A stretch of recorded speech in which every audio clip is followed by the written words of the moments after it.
Okay, so it's Saturday morning. I'm at the garage first. I at least know 2 of the people that are coming, if not 3 more. We'll see what happens. I'm sitting here looking at the list, deciding I got so much to do and I got a lot of parts. So it's like, what are we doing today? So today, radio's not that important. We're not working on the bed today. The toolbox don't happen until after the bed. The radiator and the kill mat we'll save for later too. This one right here is kind of important. This one's important. The other one's over here. This side, this is the important side. And today, I'm probably going to work on a little bit of this one, which we'll go over that when that happens. We're going to work on some of this one, some of this one, and this one. I know this is going to be like a multi-stage thing because we're going to have a lot going on at once if everybody shows up. So yeah, so let's get started into all those processes.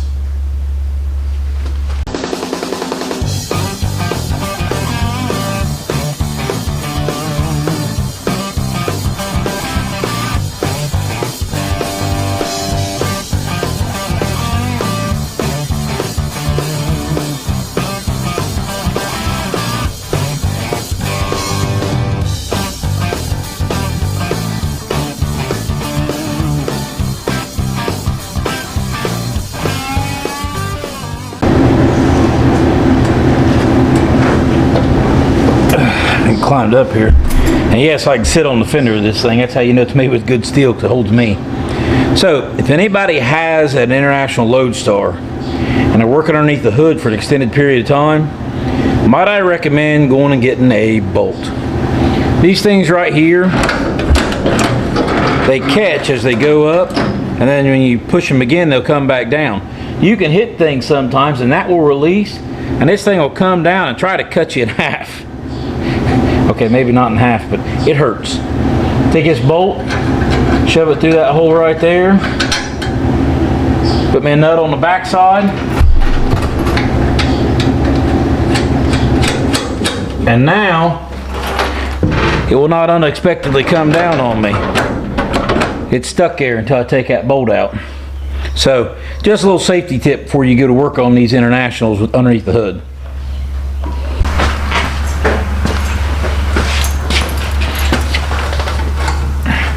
So that right there is the gas tank. And so I've got this piece of hose.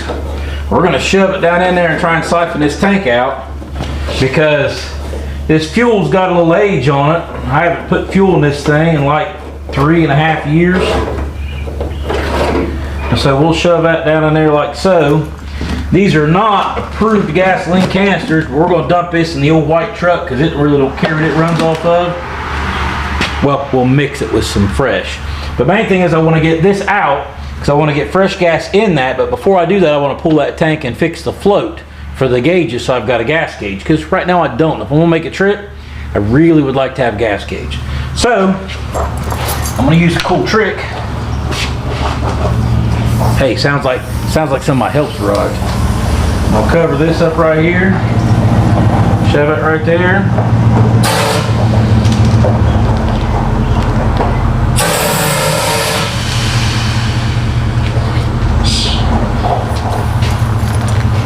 I thought it was working for a second.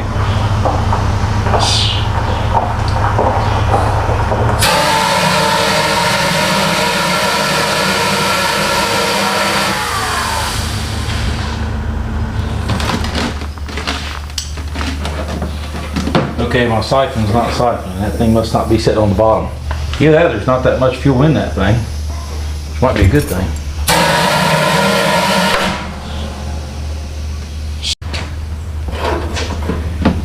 Well, this job may have just gotten a lot easier because that tank might be empty.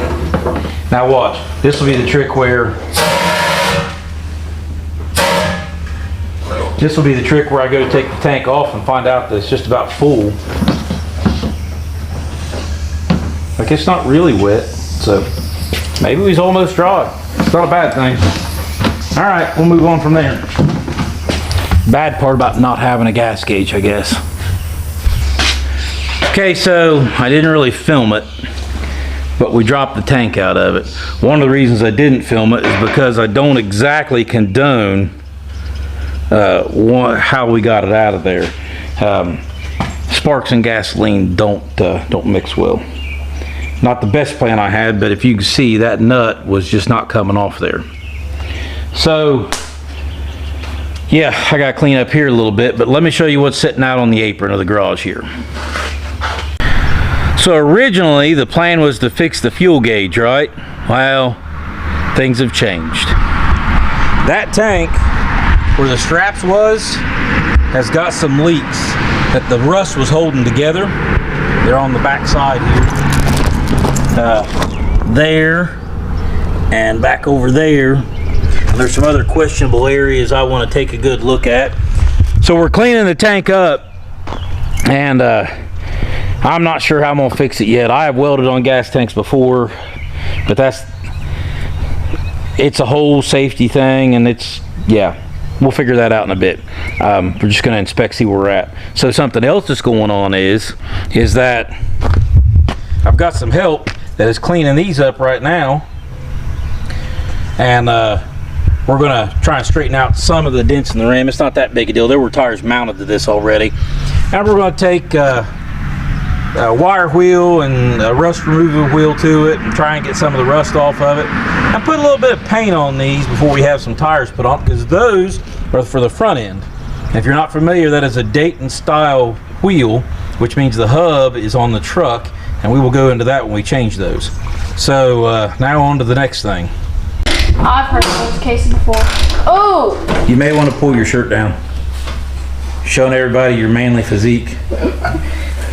I'm well fed.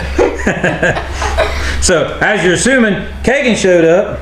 There's one of my helpers, and then the other helper doesn't like to be on camera, and we all know who that is. Listen, you're giving me grief, but I've been on third shift the past week. It's difficult to sleep at night after being awake all night and then trying to sleep in the morning and then make sure that you're sleeping whenever you're awake. It's difficult. I think you just confused everybody. I did, so, I know. Anyway, so Kagan's going to work on taking the steps off, and we're out here cleaning the gas tank, trying to figure out how I'm going to weld on it. So, yeah, moving right along. So we're going to take the steps off and try and weld that and fix that up. That way, you know, because Kagan, hold still for a second. When you go to get in the truck, this is the problem. That's what I hate. That's what I hate. So, we could all jump up in the cab, but we are a little short, some of us more than others. Hey. So, we're going to get the steps kind of fixed. Continuing on. So, we may know why the fuel gauge wasn't working. There's a float completely missing, and that right there looks terrible. Have no gas in it. Say it a little louder, Kagan. I don't know what's wrong with it, but it didn't have no gas in it. It did have a little bit of gas in it though, but that's why I said I don't know what's wrong with it. But the fuel gauge said it didn't have any. So, as you can see, I've got a little few wires clipped on here. The green one is going to ground. The purple one's going back to my little connector that's underneath the truck there, just so we can play with this for a second. So, what I'm going to have to do is I'm going to have my lovely assistant over there. You hear me, lovely assistant? Okay, turn the key one counterclockwise. I'm going to raise you guys up here best I can. Ooh, went down real fast. I'm trying to hold the fuel sending unit in one hand here. And so, move this. There.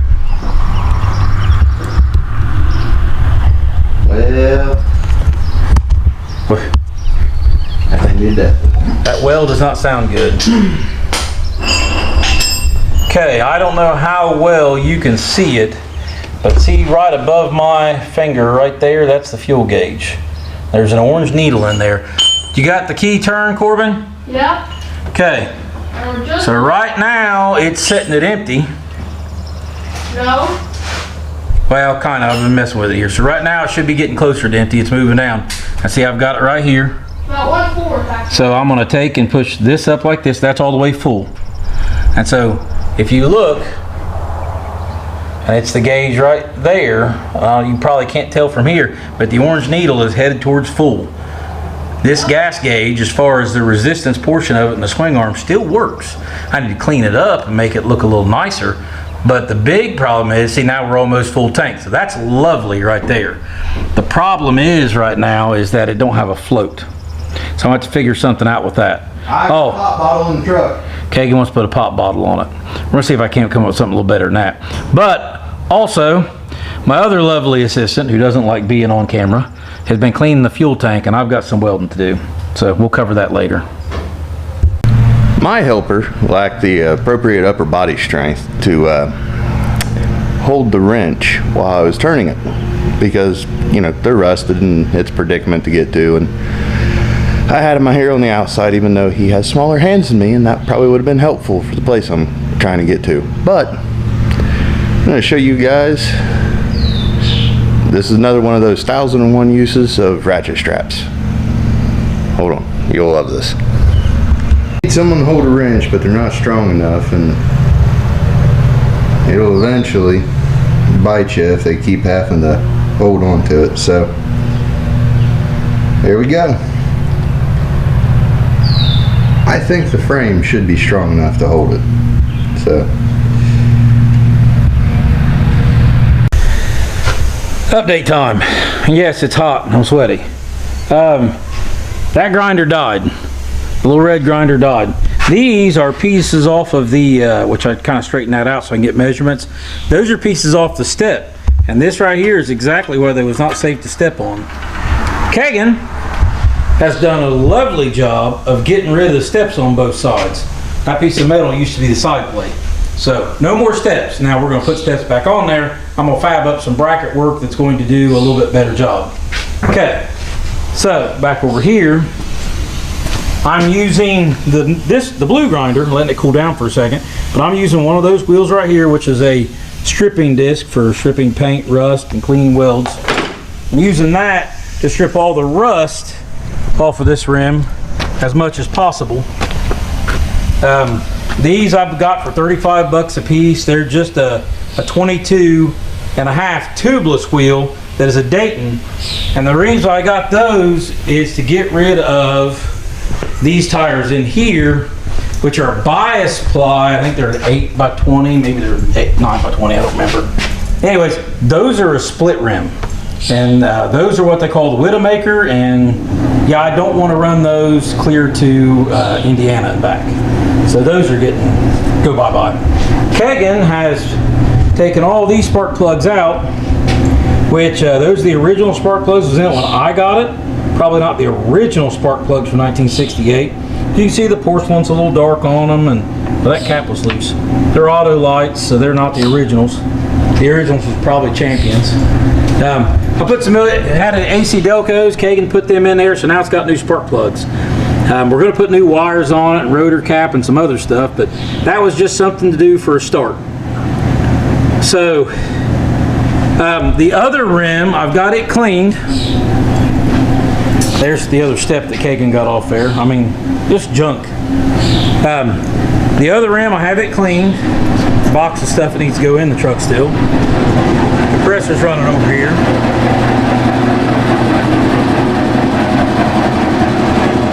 Check that out. Rusty metal primer. Like I've cleaned most of the rust off, but I'm still primering out with this. Tomorrow I get this other one clean and get it sprayed. Those will, let me go over here where it's on. There, now you can hear me. I've got some International White, which is like a cream color. We got a bunch of that over there. I'm gonna mix it up in a spray gun. I'm gonna spray both the rims International Cream. Because it'll look sharp with polished aluminum. Yeah, it'd be awesome with polished aluminum rear wheels. Ta-da! And then the International Cream on the old black spokes on the front. Yeah, that'll look great. I really don't care. It's just for this trip. I might want to keep those rims later and keep this front end later for something else. So I wanted to get them so I would have something to run other than the bias plies. We took the seat out. It's spot welded to the floor, so we held off on that right now in case I have to slam that seat back in there, because we don't have time this weekend to fab up the seat bracket. But I got the angle iron over there to do that. Honestly, right now, having no steps is better than having the rinky-dink things that was on there because they was just a false sense of security. As soon as you step on them, you fall down and hurt yourself. So at least now there's room to get in the truck off the ground. You'd think there's breakages that where the bolts wouldn't be in there that tight, but you'd think wrong. They were rusted up pretty good.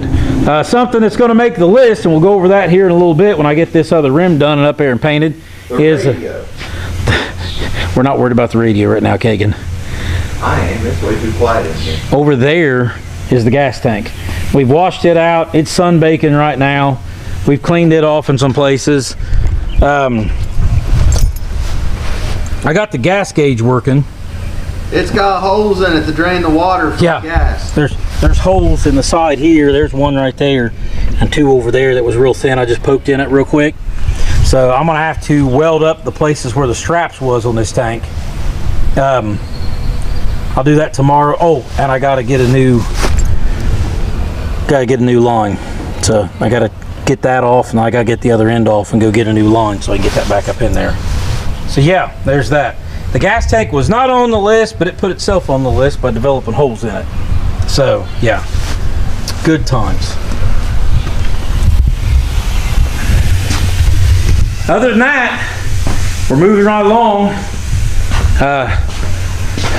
Day one so far, so I'm gonna get this other rim cleaned up with this wheel and get it over there and primer it, and we'll tinker around a little bit more, and then we'll go over the list here in a minute for the end of, we'll call it day one, even though we put the wheels on day one, but whatever. Yeah, we'll go over the list here in a minute. All right, so I gotta add something to the list. Why are you adding? We hadn't time. Well, I know. Gas tank. I didn't put it on the list. It put itself on the list, okay? I can't help it. You can't ride either. No, I can't ride either. So now we have to weld the gas tank, which is awesome. I'm gonna go out there. I cleaned the rims up. I have them in the other room. They have been primered with rust primer. Polished and primered. Yeah. So let's see here. What else we got going on? Tune-up. Kagan changed spark plugs. Steps. We have got them tore out. Seat. Gauges. The fuel gauge works. We don't have anything like fully marked off. Okay, so today was... We would have had kill mat, but it's not here. Well, that's maybe tomorrow. So, that as far as we've got on day one. I know that doesn't sound like a whole lot. These two right here, the gauges and the new tires, those were big projects today because the fuel gauge does work. Now, matter of fact, hold that thought right there. Not only does it work, but the main reason it didn't work is it didn't have a float. Now I've completely redone, like I cleaned it up, it's all prepped. I probably put some penetrating lubricant on it before I stick it back down in there. And it's got a new float on it because the other one like just disintegrated and disappeared. And we have proven that electronically this works, and you've seen it on camera, the gauge in the truck matches it. So that's good. That's a big step because fuel gauge is like super important for this trip, super important. I took the steps off. They didn't want to come off. That was a big deal because those things were disaster. So remember, when all else fails, cut and wheel. So this is day one of the big deal. So hopefully the next day, which you guys will unfortunately have to wait a week to see, a little bit more of this will be done. I'm gonna try and fix the gas tank tomorrow if I can. So I guess do the whole like and subscribe thing, and we'll see you on the next one. Gentle persuasion is for things that like to be gentle. Use a cut and wheel.